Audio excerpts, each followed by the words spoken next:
Good evening students. आज हम लोग लास्ट क्लास में हम लोगों ने सेक्सुअल रिप्रोडक्शन फ्लावरिंग प्लांट का मेजर पार्ट ख़त्म कर लिया था।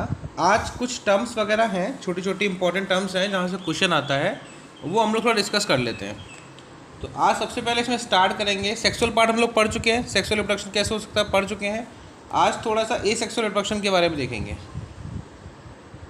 ए सेक्सुअल रिप्रोडक्शन, ठीक है। तो ए सेक्सुअल रिप्रोडक्शन कैसे होता है आपको पता है। यहाँ पे विदाउट फ्यूजन ऑफ गैमीट, यानी कि यहाँ पे गैमीट्स का फ्यूजन नहीं होता है, ठीक है। तो इसको बोलते हैं ए सेक्सुअल रिप्रोडक्शन, ठीक है। और इस टाइप के रिप्रोडक्शन को एक नया टर्म दिया जाता है जिसको बोलते हैं एपोमिक्सिस। तो एपोमिक्सिस क्या होता है कि जब विदाउट गैमीट के फ्यूजन से, ठीक है, कोई इंडिविजुअल फॉर्म होता है तो उसको बोलते हैं एसेक्सुअल रिप्रोडक्शन या फिर एपोमिक्सिस, ठीक है। तो जैसे कुछ एग्जांपल जैसे हम इसको देख सकते हैं, एस्ट्रेसी फैमिली और ग्रासेस, ठीक है। एपोमिक्सिस जो टर्म है, सबसे पहले एक साइंटिस्ट थे विंकलर, जिन्होंने एपोमिक्सिस टर्म सजेस्ट की थी, यानी कि apomixis term suggest by Winkler, ये साइंटिस्ट थे, ठीक है।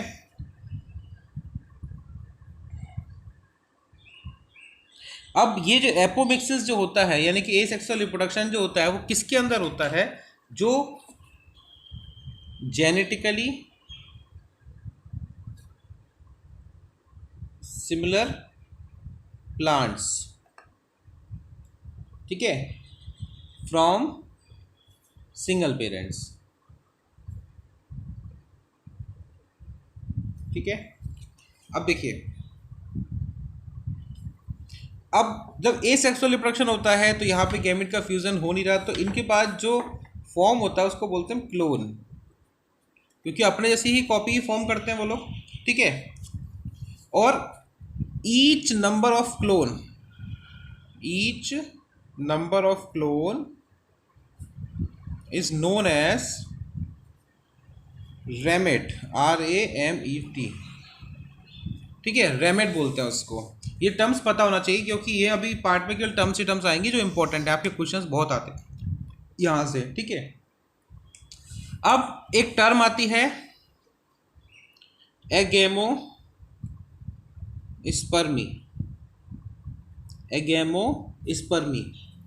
इसमें क्या होता है? एम्ब्रियो का फॉर्मेशन होता है विदाउट फर्टिलाइजेशन,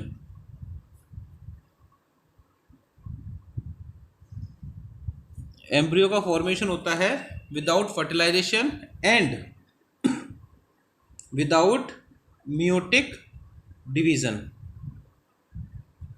इसको बोलते हैं एगेमोस्पर्मी, ठीक है। अब इसमें कुछ टाइप्स होते हैं, इसके कुछ टाइप्स होते हैं। तो पहला टाइप है डिप्लोस्पोरी।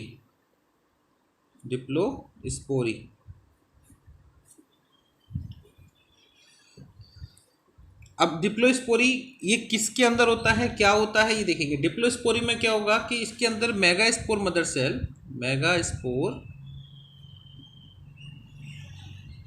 मदर सेल डायरेक्ट क्या करती है एम्ब्रियो सेक डेवलप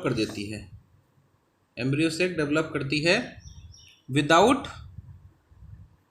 मियोसिस, ठीक है, या फिर विदाउट फर्टिलाइजेशन, ठीक है। तो ऐसा डिप्लोस्पोरी कंडीशन किसके अंदर प्रेजेंट होती है, ये इंपॉर्टेंट, इसका एग्जांपल इंपॉर्टेंट है। ये होता है आपका पार्थेनियम के अंदर, पार्थेनियम, ठीक है। एक और एग्जांपल होता है इसका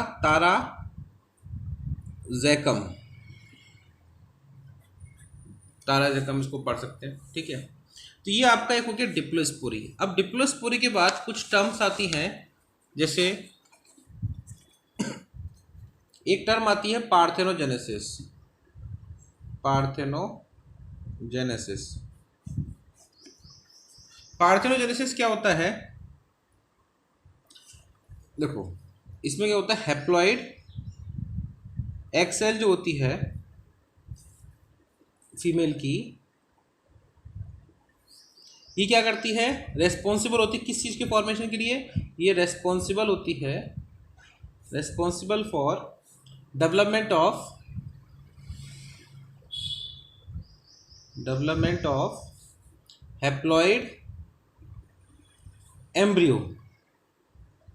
ये हैप्लॉइड एम्ब्रियो का फॉर्मेशन करती है, वो भी कैसे, विदाउट फर्टिलाइजेशन। पार्थेनोजेनेसिस, पार्थेनोजेनेसिस क्या होता है कि हैप्लॉइड एग सेल जो होती है फीमेल की, वो रेस्पॉन्सिबल क्या होती है, हैप्लॉइड एम्ब्रियो का फॉर्मेशन करती है विदाउट फर्टिलाइजेशन। ठीक है, इसको बोलते हैं पार्थेनोजेनेसिस। अब आता है आपका एक टर्म आती है एपोगेमी। एपोगेमी क्या होता है, अब इसके अंदर क्या होगा, इसके अंदर haploid cell of female gametophyte, अब यहां पे एग सेल नहीं आएगा, ठीक है ना, एक्सेप्ट एग सेल, इसको छोड़ के बाकी की सेल क्या करेंगी, बाकी की सेल फॉर्म कर देंगी क्या, हैप्लॉइड एम्ब्रियो फॉर्म कर देंगी, हैप्लॉइड एम्ब्रियो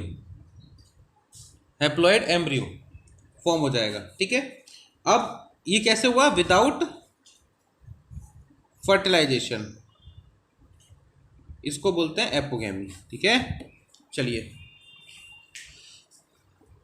ये आपका पार्थेनोजेनेसिस, एपोगेमी, ये टर्म्स आपके एग्जाम में पूछी जाती हैं भाई, ध्यान रखना इसका किसका क्या मतलब है। ठीक है भाई, ये आपके इंपॉर्टेंट टर्म्स हैं, इनको याद रखना भाई, बहुत एग्जाम में आती हैं ये। अब देखो, अब एक टर्म आती है आपकी एडवेंटिव एम्ब्रियोनी।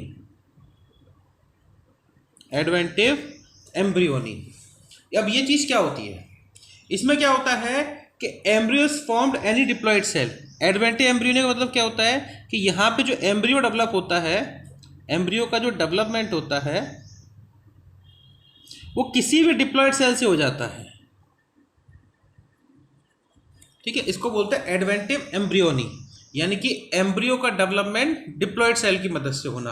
अब ऐसा जनरली किसके अंतर्गत होता है, ये आप एग्जांपल देख सकते हैं, इसके अंदर आप देखेंगे साइट्रस, ये एग्जांपल आपको याद रखने, ध्यान रखना, मैंजीफेरा, अनियन। ठीक है, अब आपका एक टर्म आती है एपोस्पोरी। एक टर्म आती है एपोस्पोरी। एपोस्पोरी क्या होता है कि formation of gametophyte, formation of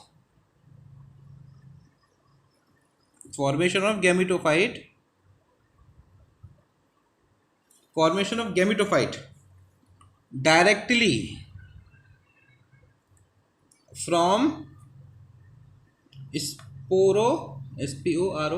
sporophyte without meiosis. Gametophyte से स्पोरोफाइट का फॉर्मेशन होता है विदाउट मियोसिस, इसको बोलते हैं एपोस्पोरी।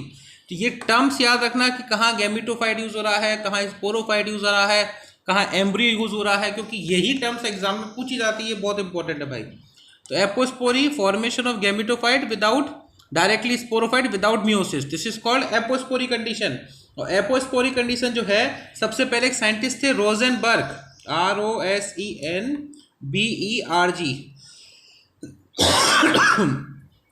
इन्होंने किस में डिस्कवर किया था, हैरिकेन में, HEIRA, हैरिकम नाम का प्लांट था जिसके अंदर देखा था, HEIRACIUM के अंदर। ठीक है, इस मेथड को उन्होंने डिस्कवर किया था। ठीक है ना, और इसका एग्जाम्पल और भी दे सकते हैं आप, जैसे एग्जाम्पल जैसे रेननकुलस, RANUNCULUS, रेननकुलस भी इसका एक एग्जाम्पल है। ठीक है, चलो आगे चलते हैं। आप ये मैं नोट्स आपको शेयर कर दूंगा। ठीक है, तो सुनते चलना, देखते चलना, वीडियो में भी और यहाँ पे भी। चलिए भाई अब आगे चलते हैं। और आपको ये सभी तो पता है कि जितना भी सिस्टम था क्लासिफिकेशन का, ये सारा का सारा किसने दिया था? प्रोफेसर पी महेश्वरी ने। प्रोफेसर पी महेश्वरी ने। अब एक टर्म आती है आपकी poly embryony. Poly embryony. Poly embryony क्या होता है भाई? देखो, जब कई सारे एम्ब्रियो यानी कि many embryo are formed inside the single seed, जब एक सिंगल सीड के अंदर कई सारे एम्ब्रियो फॉर्म हो जाते हैं तो उस कंडीशन को बोलते हैं पॉली एम्ब्रियोनी कंडीशन। एक एम्ब्रियो के अंदर बहुत सारे सिंगल सीड फॉर्म होते हैं तो उस कंडीशन को बोलते हैं पॉली एम्ब्रियोनी कंडीशन। ऐसा सबसे पहले किसने देखा था? एक ल्यूवेनहॉक नाम के साइंटिस्ट थे, Leeuwenhoek.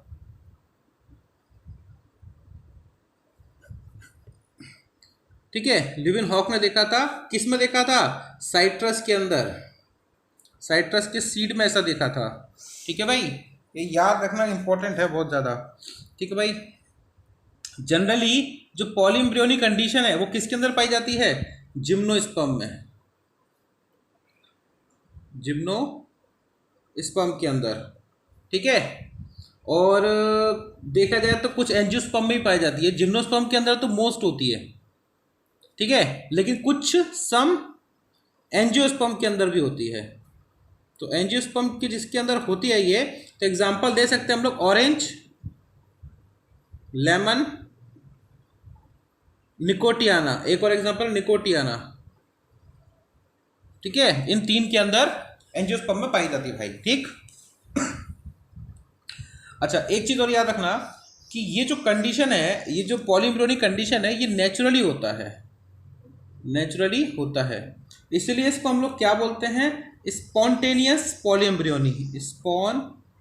TANEOUS, spontaneous poly embryony, self poly embryony. ठीक है, इसका मतलब बोल सकते हैं सेल्फ पॉली एम्ब्रियोनी। ठीक है भाई, चलो सर,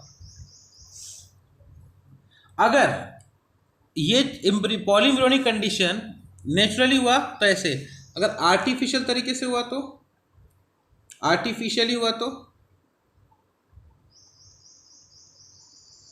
आर्टिफिशियली अगर होता है तो इसको बोलते हैं induced poly embryonic condition, induced poly embryonic condition. ठीक है भाई, चलो भाई आगे चलते हैं। अब एक टर्म आती है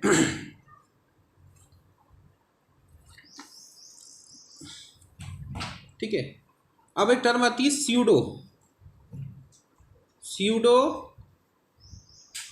poly embryony. Pseudo poly embryony का मतलब क्या होता है कि जब मैनी एम्ब्रियो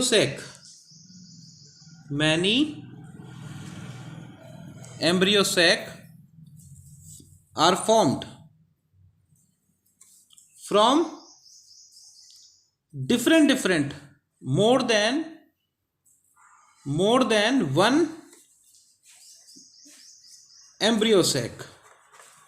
जब बहुत सारे एम्ब्रियो सैक का formation, many embryos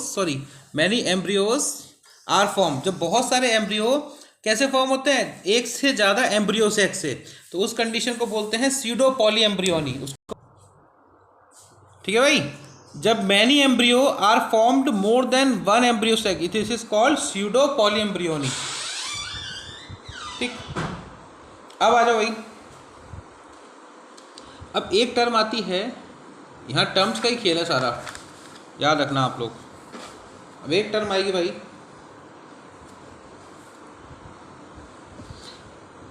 many embryo formed होते हैं किसमें? एक सिंगल एम्ब्रियो सैक के अंदर, सिंगल एम्ब्रियो सैक में।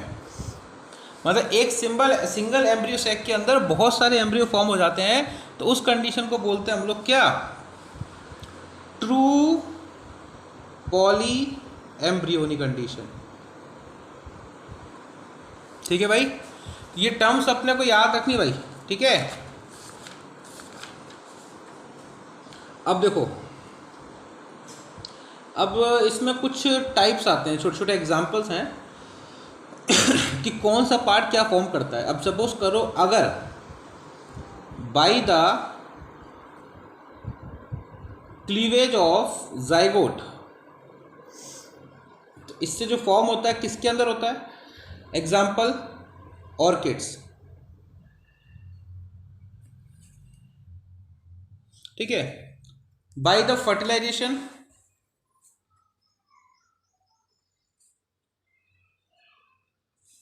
ऑफ सिनर्जिड्स, एग्जाम्पल आ जाएगा इसका एरिस्टोलोकिया। अब एक और आता है बाय द फर्टिलाइजेशन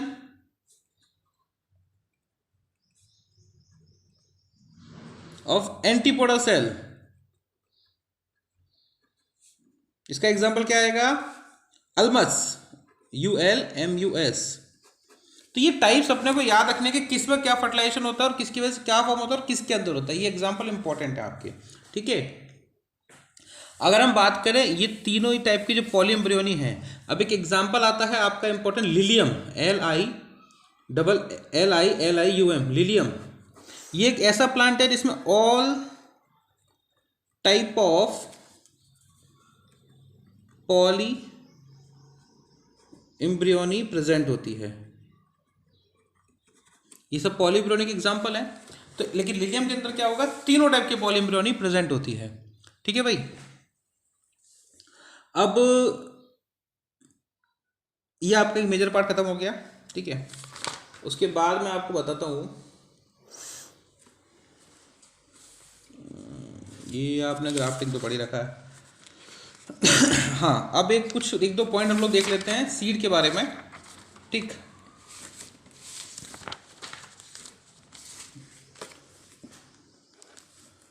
अब आता है एक term angiospermic seed, angiospermic seed, ठीक है भाई। अब देखो सीड क्या होता है, स्ट्रक्चर ऑफ सीड बात करें तो मोर्फोलॉजिकली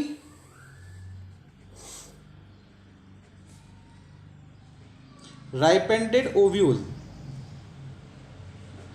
मोर्फोलॉजिकली राइपेंडेड ओव्यूल को हम क्या बोलते हैं, सीड बोलते हैं, ठीक है। अब ये होते क्या हैं, एक तरीके से सीड क्या होते हैं, mature इंटेगुमेंटेड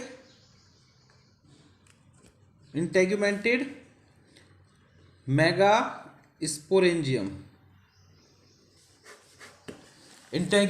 mature integumented megasporangium को हम लोग क्या बोलते हैं, सीड बोलते हैं, ठीक है। अब सबसे पहले एक टर्म आती है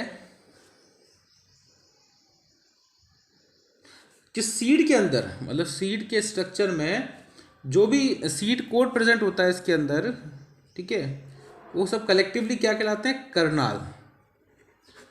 कर्नल कहलाते हैं, ठीक है। अब देखो एक दो एग्जाम्पल इसके अंदर इंपॉर्टेंट है, मैं आपको नाम बताता चलूँगा, उनके एग्जाम्पल इंपॉर्टेंट है, ठीक है। तो सबसे पहले आता है आपका, एक टर्म आती है एंडोस्पर्म, एंडोस्पर्म एक टर्म आती है, ठीक है। इसको क्या बोलते हैं, ये आप जानते हो, न्यूट्रिटिव टिश्यू होता है, न्यूट्रिटिव टिश्यू होता है, ठीक है। अब ये प्रेजेंट भी हो सकता है और एब्सेंट भी हो सकता है, दोनों कंडीशन है इसकी, ठीक है। अब एंजियोस्पर्म के अंदर बात करें तो प्रेजेंस और एब्सेंस के बिहाफ पे दो टाइप का होता है, टू टाइप्स होते हैं इसके। पहला नॉन एंडोस्पर्मिक,